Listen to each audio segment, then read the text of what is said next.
দিয়েছেন। একবার জোরে বলেন আল্লাহু আকবার।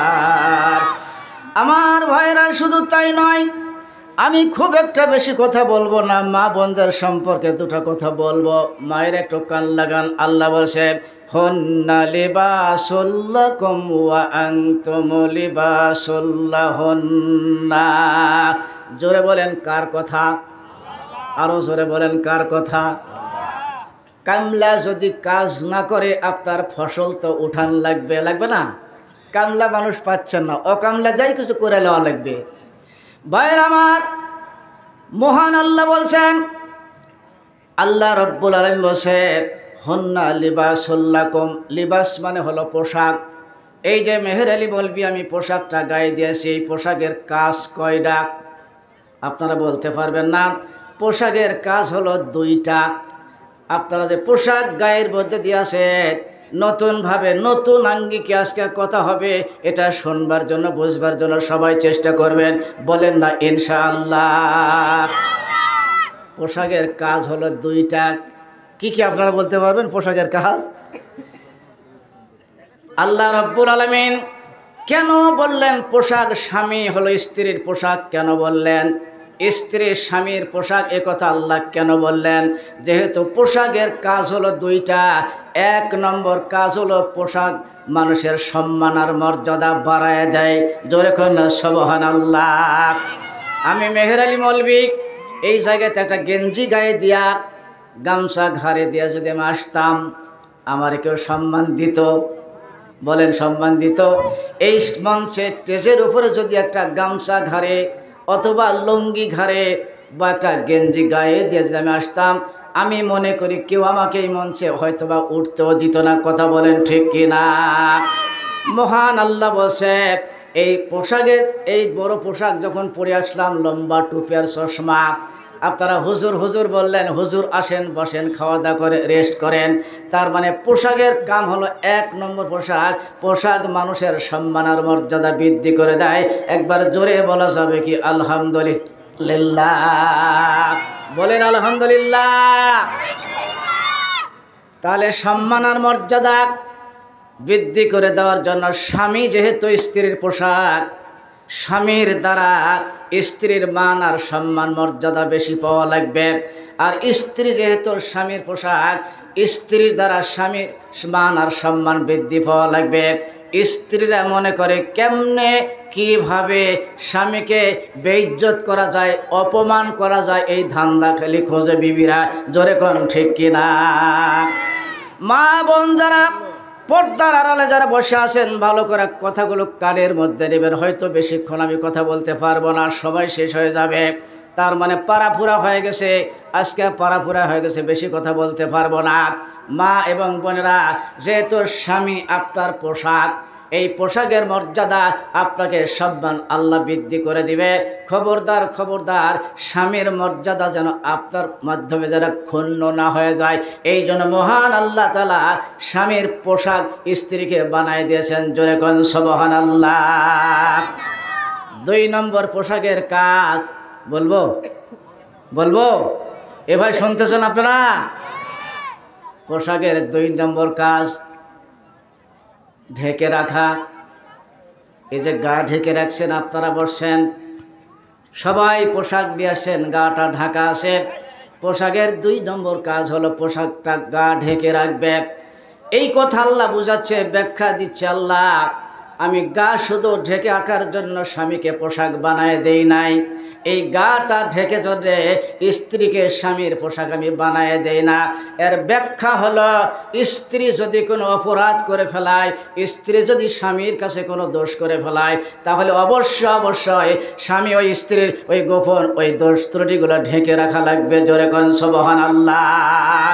সুবহানাল্লাহ বলেন সবাই। কি বলেন? ঢেকে রাখা যাবে না। আল্লাহ এই জন্যই পোশাক বানাছে স্বামীকে। স্ত্রী যদি কোনো অপরাধ করে ফেলায়, দোষ করে ফেলায় স্বামীর কাছে, তাহলে এই দোষ অপরাধগুলি ঢেকে রাখা লাগবে। এই জন্যই স্বামীকে স্ত্রীর পোশাক বানায় দিছে। জোরে করে আল্লাহু আকবার। আল্লাহর কোরআনের কথা শোনাচ্ছি আমি, বাজে কথা নয় আমার ভাইয়েরা। তাহলে বোঝা গেল স্ত্রী হলো স্বামীর পোশাক। যদি স্বামী যদি কোনো অপরাধ করে ফেলায়, স্ত্রী হিসাবে ওটা স্বামীর দোষ ত্রুটিগুলো গোপনে ঢেকে রাখা লাগবে। কিন্তু না, কেমনে কিভাবে স্বামীর দোষটা মানুষের কাছে বলে দেয়, মানুষের কাছে প্রকাশ করে দেয়, এই ধান্দা খোঁজে, ধান্দায় কিন্তু মহিলারা থাকে। জোরে কোন ঠিক কিনা? রব্বি হাবলি মিনাস সালিহিন। ইব্রাহিম নবী বলছে, আল্লাহ আমাকে একটা নেক সন্তান দেওয়া লাগবে। এই কথাটা কে চাচ্ছে? জোরে বলেন, কে চাচ্ছে? ইব্রাহিম নবী বলেন, আল্লাহ আমাকে একটা নেক সন্তান দান করা লাগবে। আল্লাহ রাব্বুল আলামিন তার দোয়া কবুল আর মঞ্জুর করে তাকে একটা নেক সন্তান দান করেছে। তার নাম হলো ইব্রাহিম বা ইসমাইল। যখন আল্লাহ রাব্বুল আলামিন তাকে দান করলেন একটা নেক সন্তান বড় হয়ে গেলেন। এখন ইব্রাহিম নবী যখন স্বপ্নে দেখলেন কোরবানি করা লাগবে, নিজের সন্তান 80 বছর বয়সী একটা সন্তান সে মাত্র পেয়ে গেছে, এই সন্তানটা জবাই করা লাগবে। সবচেয়ে প্রিয় বস্তু দুনিয়ার মধ্যে, সবচেয়ে মহব্বতের সন্তান।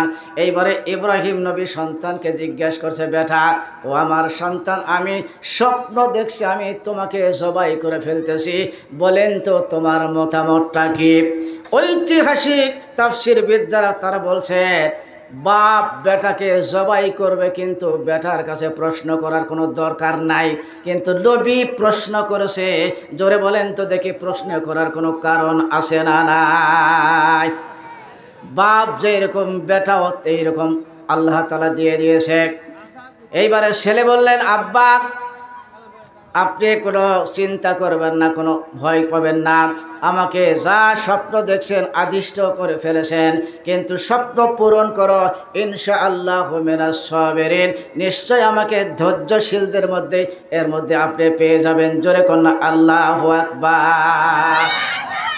ইব্রাহিম নবী কেন জিজ্ঞাসা করলেন সন্তানকে? এই কেনর কথা এখন আমি বলবো, একটু সবাই কান লাগান। বাপের বেটা যারা বসে আছে ভালো করে কান লাগান। কেন প্রশ্ন করলেন ইব্রাহিম, বেটা আমি তোমাকে জবাই করব, তোমার মতামতটা কি? এই মতামতটা নেওয়ার জন্য জিজ্ঞাসা করার কারণটা কি? কারণটা শোনেন। মহান আল্লাহর কাছে ইব্রাহিম নবী একটা নেককার সন্তান চেয়েছিল। এই কারণে জিজ্ঞাসা করতেছে, দেখি আমার ছেলে, আমার সন্তান রাজি হয় কি না। যদি রাজি না হয়ে যায় তাহলে আমি বুঝবো এটা আমার নেককার সন্তান নয়। দেখি আমার সন্তান রাজি হয় কি না। যদি রাজি না হয় তাহলে আমি বুঝবো এটা নেককার সন্তান নয়। আমি তো চাইছি নেককার সন্তান যখন রাজি হয়ে গেল, ইব্রাহিম নবী যদি মনে করতো আমি সন্তান জবাই করব, আর সন্তান যদি বলতো না আমি জবাই হব না, এখন সকলে জোরে সোরে লম্বা করে বড় করে বলেন তো, আল্লাহর বিধান কায়েম করা যেত? আল্লাহর বিধান কায়েম হতো? ইব্রাহিম নবী সন্তানকে জবাই করবে, সন্তান যদি বলতো না আমি জবাই হব না, কি বলেন, হতো কুরবানি? আবার ইসমাইল যদি বলতো আব্বা আমি জবাই হব, ইব্রাহিম নবী যদি বলতো না শেষ বয়সী একটা সন্তান মাত্র আমি পেয়েছি, এই সন্তান আমি জবাই করব না, ইব্রাহিম নবী যদি এটা রাজি না হতো তাহলেও কিন্তু কোরবানি করা সহজ হতো না। এই জন্য দুই পক্ষই যখন রাজি হয়ে গেছে, আল্লাহর বিধান কায়েম করা সম্ভব হয়ে গেছে। একবার জোরে সোরে বলেন সুবহানাল্লাহ। দুই পক্ষ যখন রাজি হলো, আল্লাহর বিধান কায়েম করার জন্য সম্ভব হয়ে গেল। বাংলাদেশে যদি কেউ মান তামাসসাকা বিসুন্নতি ইনদা ফাসাতি উম্মতি ফালাহু আজরুম মিয়াতিন শাহীদ। আল্লাহ রসুল বলছে, যদি কেউ একটা মৃত সুন্নাতকে যদি কেউ জিন্দা করতে পারে, সবাই কান লাগান, এটা তবলিগ জামাতের মানুষ আমরা কিন্তু বলি যে একটা সুন্নত জিন্দা করতে পারলে 100 শহীদের সমান সওয়াব পাওয়া যাবে না। ব্যাখ্যাটা এইভাবে কিন্তু নয়। আল্লাহ রসুল বললেন একটা মরা সুন্নত যদি কেউ জিন্দা করতে পারে, আল্লাহর নবী বলছে 100 গলা কাটা শহীদের সমান সওয়াব লিয়া আল্লাহ কিয়ামতের দিনে দাঁড় করাইয়া দিবে। মরা সুন্নত কি? এই যে টুপি মাথা দিয়ে থাকা এটাও সুন্নাত, এটা কিন্তু মরা সুন্নত না। জুব্বা গায়ে দাও, এইটাও কিন্তু সুন্নাত, এটা কিন্তু মরা সুন্নত না। এই যে দাড়ি আমি রাখছি, দাড়িও কিন্তু রাখা, এইটাও কিন্তু মরা সুন্নত না। তার মানে বাংলাদেশে হাজার হাজার মানুষ কিন্তু দাড়ি রাখছে, এটা মরা সুন্নত কিন্তু না। একটা মাত্র মরা সুন্নাত, আল্লাহর নবী 10 বছর পর্যন্ত মদিনার মসজিদে যেই জায়গায় বসে কোরআন দিয়ে রাষ্ট্র পরিচালনা করেছিল, 2022 সালে ওই জায়গাতে আমার এই কপালটা সেজদা দিয়া আমাকে আসার আল্লাহ সুযোগ করে দিয়েছিল। আলহামদুলিল্লাহ বলে সবাই। আল্লাহর নবী মদিনার মসজিদে নববী বসে বসে আল্লাহর কোরআন দিয়ে 10 বছর পর্যন্ত রাষ্ট্র পরিচালনা করেছিল। এটা মরা সুন্নত, এটা মরে গেছে, জিন্দা কিন্তু এখন পর্যন্ত নাই। এখন বাংলাদেশের মানুষেরা যদি এই মরা সুন্নত যদি জিন্দা করে আল্লাহর কোরআন সংসদে দিয়া কোরআন দিয়ে যদি রাষ্ট্র পরিচালনা করতে পারে, তাহলে মরা সুন্নত জিন্দা হয়ে যাবে। 100 গলা কাটা সমান সওয়াব আল্লাহ আমলনামায় দান করে দিবে। জোরে আল্লাহু আকবার। এই মুহূর্তে জানতে চাচ্ছি, সমস্ত মাইনাস করে যা মনের মধ্যে আছে সবটুকুন বাদ দিয়া এই কোরআনকে সংসদে নেওয়ার জন্য, কোরআন দিয়ে রাষ্ট্র পরিচালনা হলে কেমন দেখা যায়, কেমন লেখা লাগে, এটা দেখতে যারা রাজি আছে দুটো হাত তুলে আমার আল্লাহকে দেখায় দেন। আল্লাহু আকবার বলেন।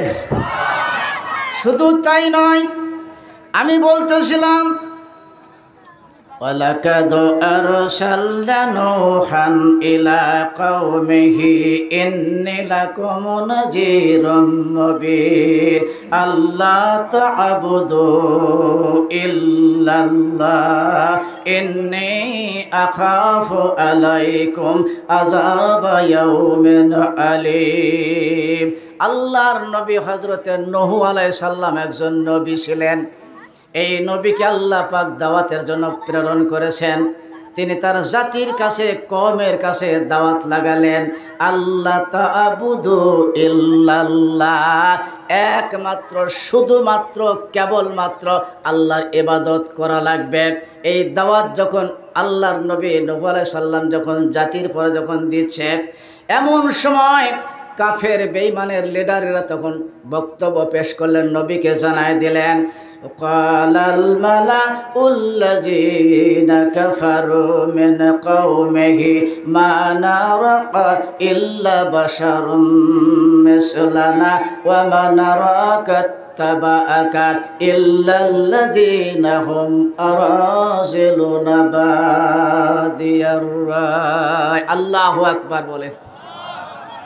জাতিরা বলছেন, নবী যদি আপনি নবী হন তাহলে তো মানুষের মতো আপনাকে লাগতেছে, আমাদের 2টা হাত আছে, আপনারও 2টা হাত আছে, আমাদের পা আছে, মাথা আছে, চোখ আছে, আপনারও তাই আছে, আপনি নবী হলেন কেমনে, কিভাবে? আর যেই সকল লোকগুলা নিয়ে আপনি পিছনে পিছনে ঘোরাচ্ছেন, এটা গ্রামের মধ্যে একেবারে রজিল, একেবারে 3rd% লোক, কোনো মানুষের মূল্য দেয় না, কোনো মানুষের দাম দেয় না। এই সকল লোকগুলি না ঘুরতেছে, এদের সাথে ঘুরলে আমাদের মান আর সম্মান থাকবে না, আমরা এদের সাথে ঘুরতে পারবো না। যদি এই লোকগুলিকে বাদ দিয়ে যদি আপনি আসতে পারেন, তাহলে কিন্তু আমরা আপনার দাওয়াত কবুল করব। একটু লম্বা করে জোরে সরে আপনার একটু জবাব দিয়ে বলতে হবে, ভাইয়ের আবার নবীর কাছে কালেমা পড়ে যারা মুসলমান হয়ে গেছে, নবীর কালেমা পড়ে যারা উম্মত হয়ে গেছে, এই লোকগুলি সাধারণ মানুষের চাইতে দাম বেশি না কম। এরা বলতেছেন না, এই সকল লোকগুলো আপনি ঘুরাচ্ছেন, এদের সাথে ঘুরলে আমাদের মান সম্মান থাকবে না, আপনি যদি বাদ দিতে পারেন তাহলে আমরা হয়তো আপনার সাথে থাকতে পারি, তাছাড়া আমরা কিন্তু থাকতে পারবো না। ভাইয়ের আমার, তারপরে বলছেন, নবী আপনি যেই ভয় দেখাচ্ছেন, কবরের ভয় দেখাচ্ছেন, জাহান্নামের ভয় দেখাচ্ছেন, ওই আযাব আর গজব যদি আমাদের চোখের সামনে নিয়ে আসা যদি আপনি দেখাইতে পারেন, তাহলে কিন্তু আমরা কালেমা পড়ব। আর যদি দেখাইতে না পারে, আমরা কোশ্চিন কালে কালেমা পড়ে মুসলমান হব না। আল্লাহর নবী বললেন, ও আমার জাতিরা, ও আমার কম, তোমরা শোনো, আল্লাহকে অপারকতা মনে করো না, আল্লাহকে তোমরা দুর্বল মনে করো না, অকর্ম মনে করো না। আল্লাহ ইচ্ছা করলে কবরের আযাব দিয়ে আসা এই তোমাদের সামনে দেখাতে পারবে, কিন্তু কোশ্চিনকালে আল্লাহ কবরের আযাব দুনিয়ার কোনো মানুষকে দেখাবে না। কোনো কথা শুনতেছে না।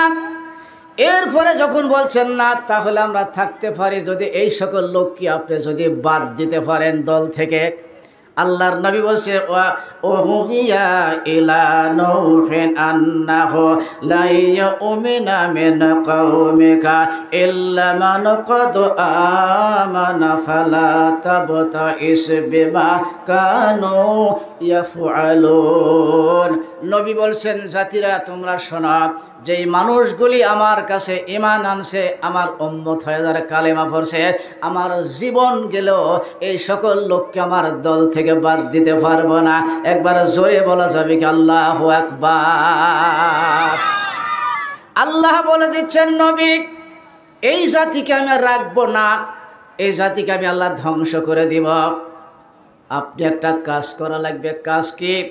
আপনি একটা নৌকা তৈরি করা লাগবে। সুবহানাল্লাহ বলে সবাই। নৌকা কোত্থেকে আসলো, কিভাবে আসলো, নৌকাটা তৈরি করেছে কি, এই বৃত্তান্ত বলার জন্য চেষ্টা পাবো। কি বলেন, শুনতে রাজি আছেন না নাই? আল্লাহ বলছেন নৌকা তৈরি করালে ইয়াসনাউল ফুলকা, হে নবী একটা নৌকা তৈরি কর। নৌকা কেমনে বানান লাগবে, কিভাবে নৌকা তৈরি হয় নূহ নবী তো জানেও না। কেমনে কিভাবে বানান লাগবে?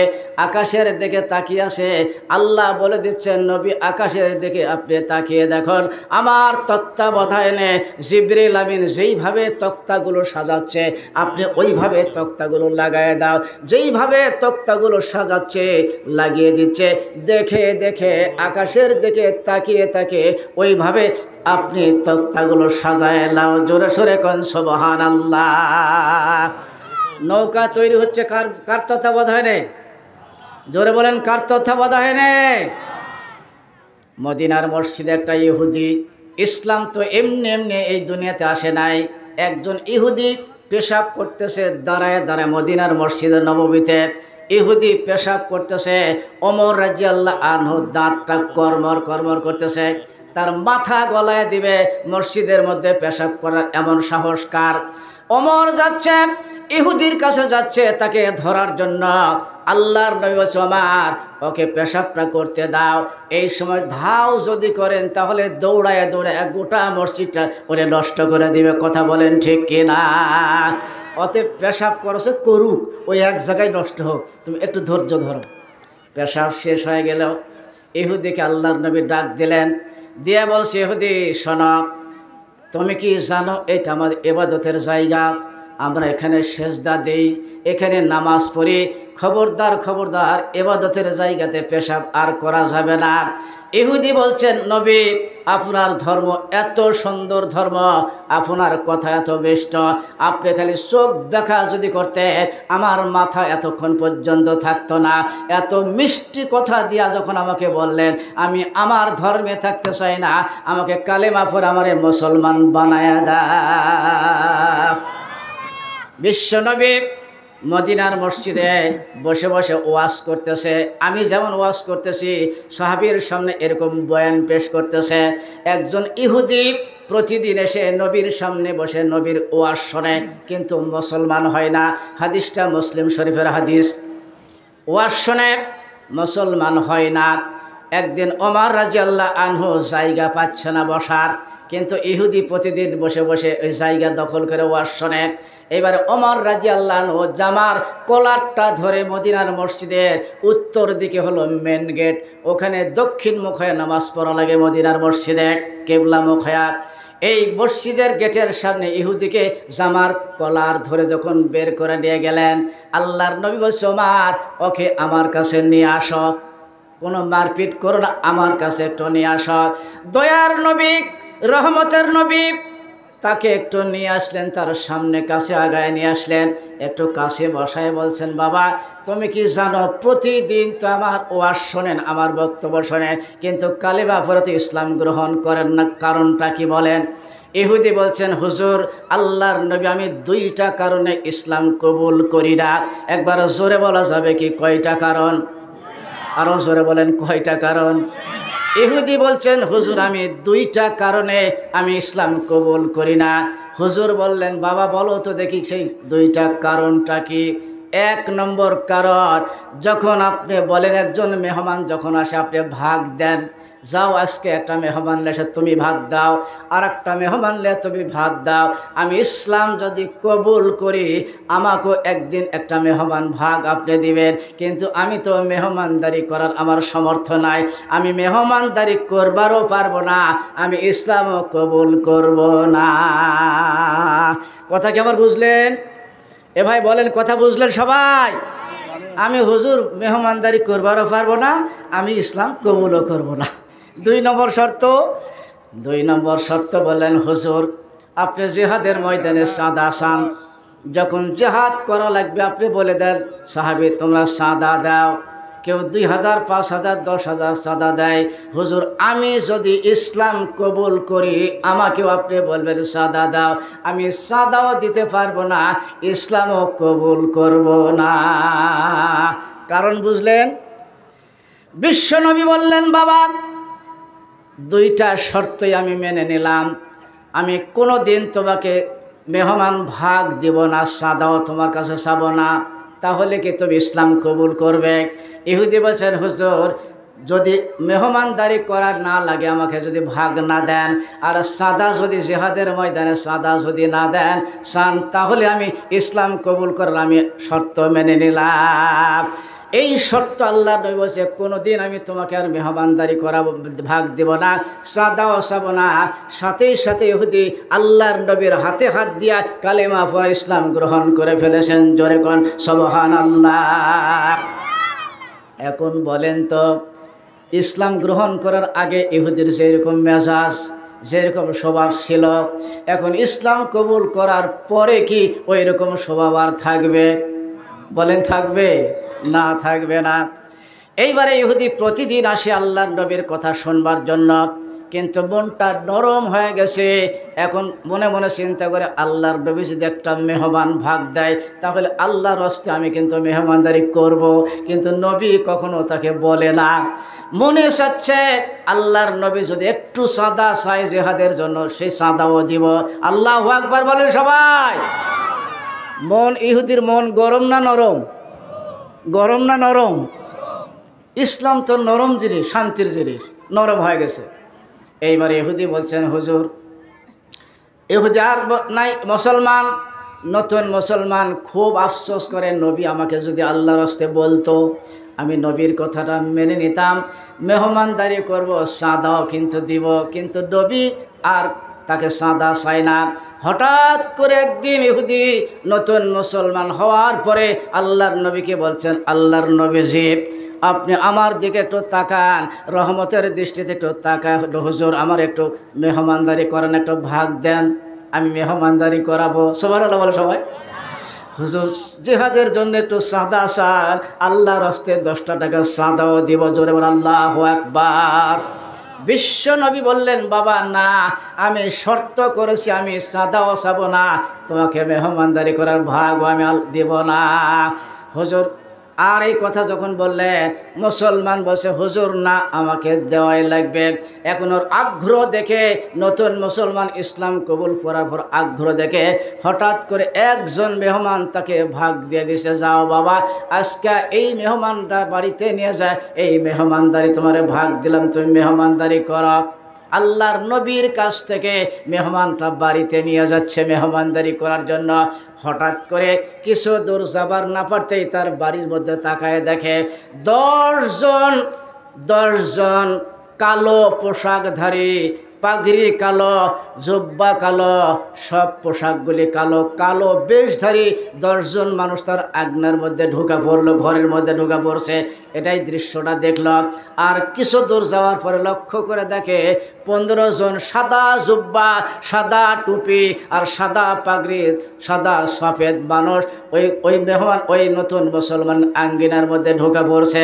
এখন বলেন তো 10 আর 15 কত হয়? কত হয়? মনে হয় শোনেছেন না, মনে হয় শুনেছেন না নাকি? ভাইয়ের আমার, হাদিসটা মুসলিম শরীফের। এইবারে এই নতুন মুসলমান আল্লাহর নবীজির মেহমান সাথে রয়ে গেছে। যখন 25 জন মানুষ তার আঙ্গিনার মধ্যে প্রবেশ করলো, তখন মনে মনে চিন্তা করেন, না, এত মানুষ তো মেহমানদারি করার আমার সুযোগ না, আমি পারবো না, আমি বাড়িতে যাব না। মেহমান বাড়ির মধ্যে ঢোকায় দিয়া ওখান থেকে পলায়া অন্য জায়গাতে চলে গেছে, বাড়ির মধ্যে ঢোকেও না, আর মেহমানদারি করা হয় না। হঠাৎ করে 4 দিন 5 দিন 1 সপ্তাহ যখন চলে গেছে, ওই মেহমানের সাথে একদিন তার দেখা হয়ে গেছে। বলছেন, ভাই, আমাকে নবীজি ভাগ দিয়েছিল মেহমানদারি করার জন্য, আমি তো মেহমানদারি করতে পারি না, আল্লাহর রাস্তা আমার দয়া করে একটু ক্ষমা করে দেন। মেহমান বলছেন, ভাই না, এত সুন্দর মেহমানদারি আমার হয়ে গেছে, এত সুন্দর মেহমানদারি আমাকে কেউ করাতে পারে নাই, সুন্দরভাবে ওযু, সুন্দরভাবে খানা, এত সুন্দর আমাকে খানা কেউ খাওয়ায়নি, সুন্দরভাবে মেহমানদারি তারা আমারে করাই দিয়েছেন। জোরে কোন আল্লাহু আকবার। জোরে বলেন তো, সাহায্য কার? ভাইয়ের আমার, হঠাৎ করে একদিন এই নতুন মুসলমান বিশ্ব নবীর কাছে বলছেন, হুজুর, একটা ঘটনা আমার ঘটে গেছে হুজুর। বিশ্ব নবী বললেন, বাবা, কি ঘটনা বলো? বললেন, হুজুর, আপনি তো সেই মেহমানদার আমাকে দিয়েছিলেন, আমি মেহমান বাড়িতে নিয়ে যাবার লেগে আমি যখন দেখলাম রাস্তার মধ্যে 10 জন কালো পোশাকধারী আর এই আমার আঙ্গিনার মধ্যে যখন ঢুকে পড়লো, আমি দেখলাম, আর কিছু দূর যাওয়ার পরে 15 জন সাদা সফেদ সাদা পোশাক, এই সাদা বেশধারী এই 15 জন মানুষ আমার এই আঙ্গিনার মধ্যে ঢুকে পড়ল। আমি 25 জন মানুষ দেখে ভয় পেয়ে আর আমি বাড়ির মধ্যে ঢুকি নাই, আমি ওখান থেকে বাড়ি থেকে পলাতক হয়ে চলে গেলাম। লক্ষ্য করে দেখলাম কিছুদিন পরে ওই মেহমানকে আমি জিজ্ঞেস করলাম, মেহমান এত সুন্দর মেহমানদারি তাকে করানো হয়েছে, আমি শুনে তো আশ্চর্য হয়ে গেলাম। নবী, বলুন তো এই ঘটনার ব্যাপারটা একটু খুলে বলেন, একটু শুনব। জোরে সরে বলে, ওই 10টা পাগড়ি, 10টা কালো পোশাকধারী আর 15টা সাদা পোশাকধারী এই লোকের পরিচয় দিব, এই কথা শুনতে রাজি আছেন না? নাই? লিল্লাহে তাকবীর, লিল্লাহে তাকবীর। নূহ আলাইহিস সালাম নৌকা তৈরি করতেছে ডাঙ্গায়, মেন রোডের ধারে, রাস্তার ধারে। কাফের বেঈমান যেই রাস্তা দিয়ে যাচ্ছে ওই রাস্তার পাশে নৌকা তৈরি করতেছেন। আর কাফের বেঈমান আমার দিকে সকলে একবারে তাকান, সবাই আমার দিকে তাকান। কাফের যায় আর এইভাবে ঘাড় বাঁকা করে হেসকারা করতেছে, টিটকারি করতেছে। দেখো, ওই যে নবী বলে দাওয়াত করলো না কয়েকদিন আগে, ওই যে মিস্ত্রি এখন নৌকা তৈরি করতেছে।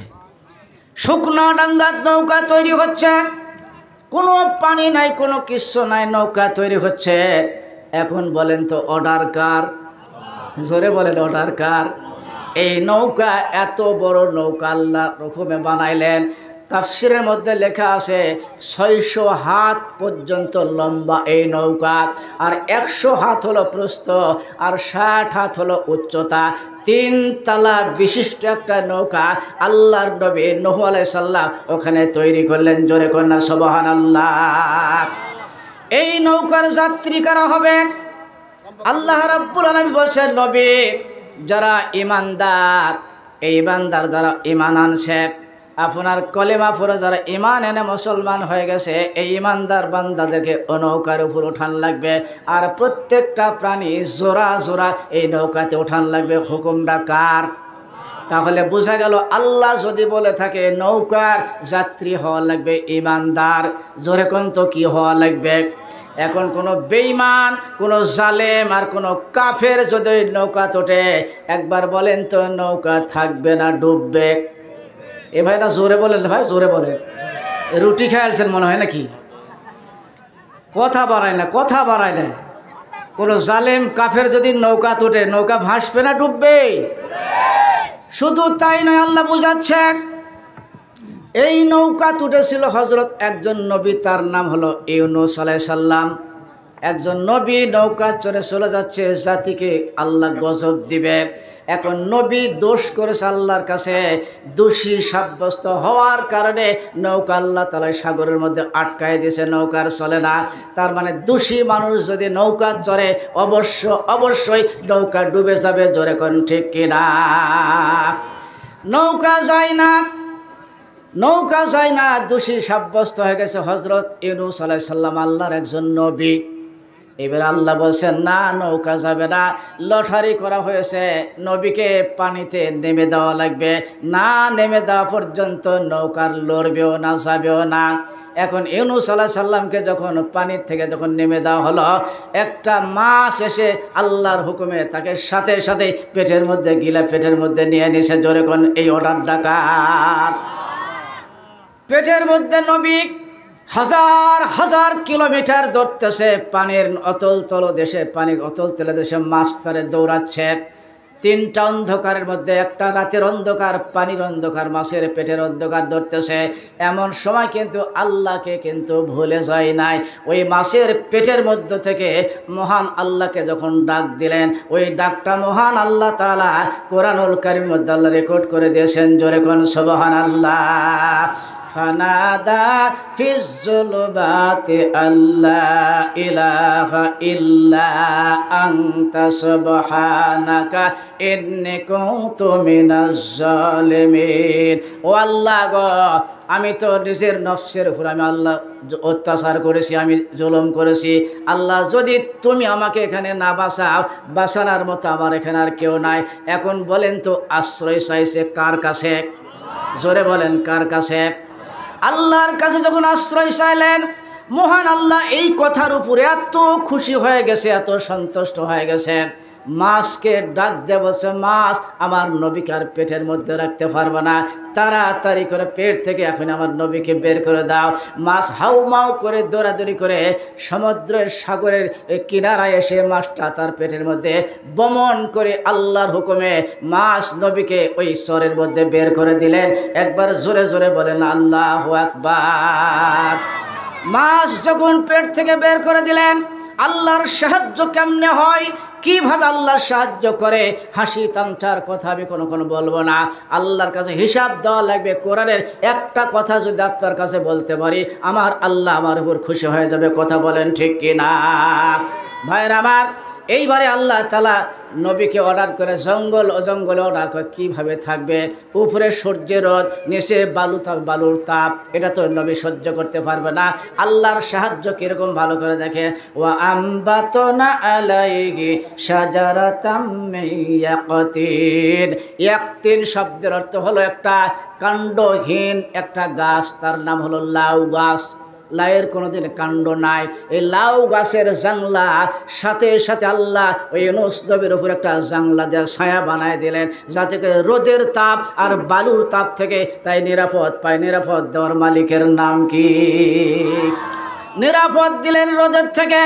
এখন খাবার দেওয়া লাগবে। জঙ্গল থেকে হরিণকে বলে দিচ্ছে, হরিণ যাও, আমার নবী ওখানে পড়ে আছে, মাছ তারে পেট থেকে বের করে দিয়ে কোনো খাবার নাই, যাও তোমার এই ওলানের মধ্যে যতটুকু দুধ আছে অর্ধেক তোমার বাচ্চাকে খাওয়াও, আর অর্ধেক আমার নবীকে দৌড়ায় গিয়ে তুমি খাওয়াই আসো। জোরে জোরে কোন আলহামদুলিল্লাহ।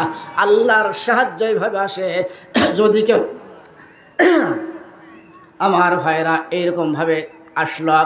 এখন বলেন তো দেখি, আল্লাহ বলছে, ভাইয়ের আমার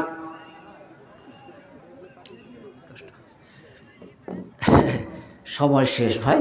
এখন মনে করেন যে সাহাবীর কথা বললাম, এই সাহাবী সাদাও দিবে না, ইসলামও গ্রহণ করবে না, মেহমানক ভাগ দিবে না, ইসলামও গ্রহণ করবে না। নবীজির কথা শুনে মুসলমান হওয়ার পর দিলটা নরম হয়ে গেছে।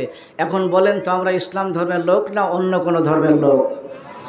অন্য কোনো ধর্মের লোক আমরা এখানে নাই, ইসলাম ধর্মের লোক। কোরআন আমাদের সামনে আছে। এই মসজিদটা আমি দেখলাম, বিশাল বড় মসজিদ। আমার আলিম ভাই সহযোগিতা করে, এই এলাকার বাসী যত আছে সবাই সহযোগিতা করে এমন মসজিদ, মনে হয় 1 কোটি টাকার দরকার, এত বড় মসজিদ করেছে। আর ফ্যান লাগবে হলো, মনে করেন আমি দেখলাম, বললাম 24টা ফ্যান লাগবে, তার মধ্যে 16টা ফ্যান টাঙ্গানো আছে। আর কয়টা লাগে?